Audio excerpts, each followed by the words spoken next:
Mainit po nitong isu mga kaibigan ay kung si Asi Taulaba nga ba ay naka-uniforme, siya po ba ay, nako, sinagot na pala. Ayan, naka-uniforme na po si Asi Taulaba. Nagra-round robin na po para sa talk and text phone calls, and the management and the coaching staff have indicated that indeed Asi Taulaba will play in this game based on an order that they got from the Quezon City Regional Trial Court. Ano naman po ang sabi ng Barangay Ginebra at ng PBA? Well, narito po ang sinabi ni Commissioner Noli Ayala in a press conference held just a few minutes ago. It is today the decision of the PBA to play the championship, the first game of the championship, and we have been informed by Ginebra San Miguel that they win or lose the first game of the championship series. If Asi Taulaba will be suited to play, and in fact plays, the first game will be placed under protest by Ginebra San Miguel.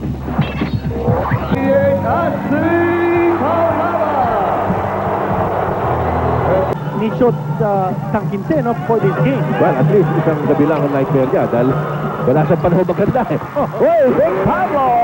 Practice throw, the three-point shot to start the championship series. And Asi Taulaba getting the ball down low quickly. Well, sinabi nga natin si Rodney Santos, yan ang papel niya talaga sa Barangay Ginebra. Pumatay silog at kung gap. Just a 2-point lead now for talk and text. Asi Taulaba. You can hear the reaction of the crowd. But Talaw with the offensive board and the putback, pero hindi pumasok ang tira. And with 8 seconds on the shot clock, gets it inside. Medyo nabilin. Here goes Winneman, Bernie Glover. 3-on-2. Miller goes all the way. Sprinting. Remember, it's a 19-game absence for Asi Taulaba. Matagal lang hindi nakakalaro siya. Here's Winnie Miller. Tatapigan. And the ball goes out of bounds. Mamaya bibigyan natin. Marami tayong premyo. Eric Menk on the knees. Adukol is in the game and he gets his first possession pero masyado malakas. Yes. Pero paubos na ang oras natin dito sa ating first quarter. Miller inside. Artubonga Miller for a set shot. From the corner. Wala yan si De Ocampo. Reverse layup is good. Naman yung ginagawa niya pero hindi niya pinipilit. It will come, ano ha? Kung talagang mabibigyan siya ng pagkakataon, I'm sure that he'll get his first 3-point shot. Kasi si Gelly, sa second. Si Don Camaso.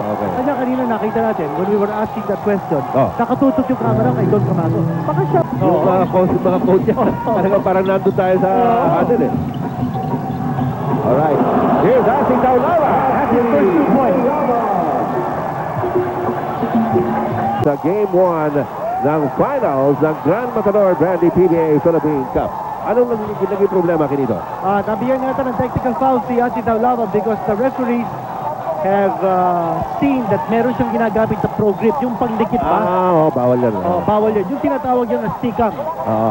Sa NBA, bawal yan. Sa ibang mga league ng basketball all over the world, bawal yung paggamit ng yung madikit. Pampadikit yan. Yung pampadikit. Yung nilalagay nila sa... Pampalakit actually para mas madaling hawakan yung bola. So napansin yata ng referee, so... Nasa rules po yan.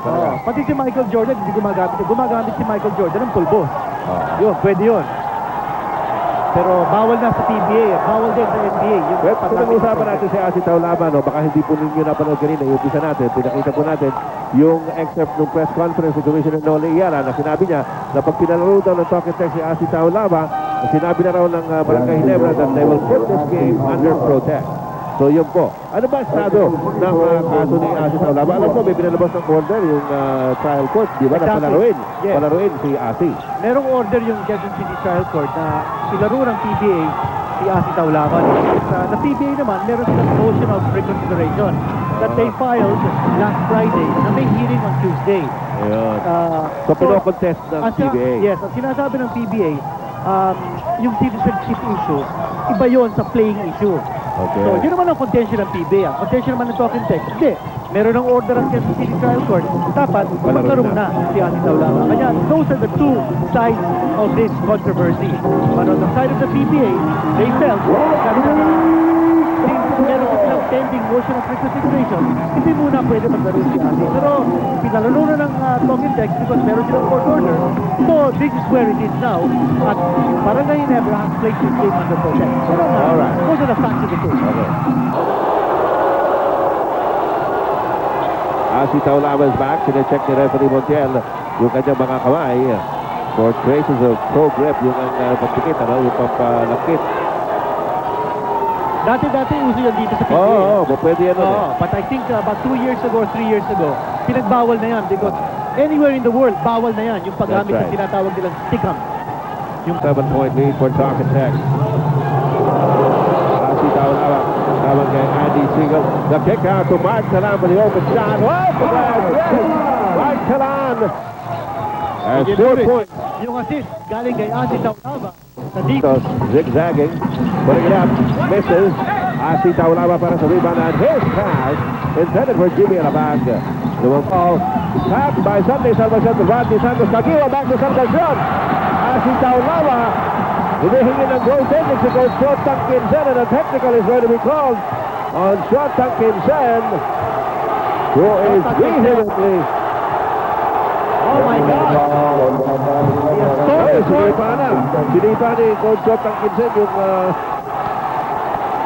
yung Ginebra San Miguel Paharong board ko. Coach Shotang Kinsen saying there was a goaltending violation on that block. Balik na galit si Coach Shotang Kinsen. Ano tapos siguro nakita ulit natin niya. Sandali. Goaltending mga ito. You watch him now. Did the ball hit the glass first? Yes, it hit the glass first. That's the goaltending. That's the goaltending. It hit the glass first. Kung tumama yung sa glass muna, and then you block the shot, here's a technical foul now on Rodney Santos. And Rodney Santos, kasi lumapit si Rodney Santos kay referee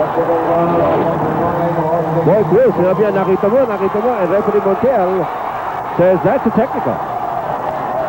Okay, a protesting Rodney Santos has got 18 from the referee. Hindi ko sa talking text ang bola. Ito makikita niyo yung pasa ni Asi Taulava. Ang ganda ng timing ni Sunday Salvacion. Meanwhile, Asi Taulava. Aducol misses. Here comes Asi Taulava. Jimmy Alabag in the front. 3-on-3. Big Pablo in 3-point country. Tinabas kay Willie Miller. And a 3-second violation called on Asi Taulava. He knew it.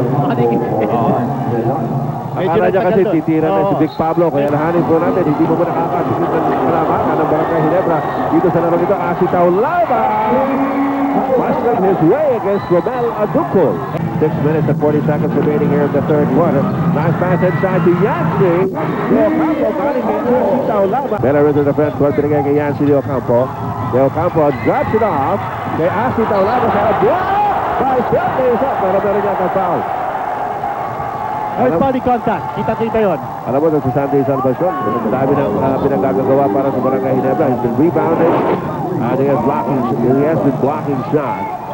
Ito yung pasa kay Asi Taulava sa ilalim. At ang ganda ng timing kasi ni, ayun, may foul nga doon. All over the court. Talaga. Getting loose balls, driving, passing. Asi Taulava out to Don Talano. Balik ko rin kay Willie Miller. Open shot! Patay! Tong Ballesteros off to Romel Aducol at the low post against Asi Taulava. Aducol pinsinap wala. Asi Taulava para sa rebound for Talking Text. Willie Miller. Si Mark Kagiwa, hindi na binalik yung kanyang headband. Boom! Sipata! Grabe yun! Alright, sigurado hindi goaltending yun. Dominic, what's up? Ayan, itong Talking Text phone pass, desidido sa larong to. Desidido sila maglalaro si Asi. At kanina, kahit dun sa mga timeout, nung nagkakagulo na dalawang sunod na technical, they were still so focused ng Barangay Ginebra.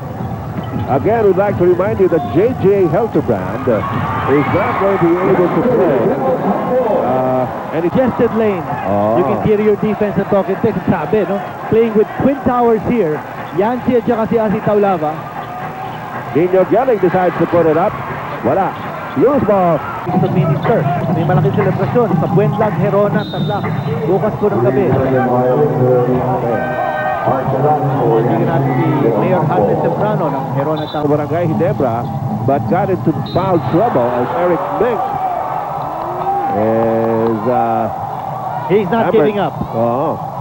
Ito si Asi talaga, natawagan ng foul.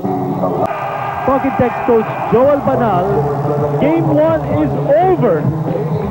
And talk and text.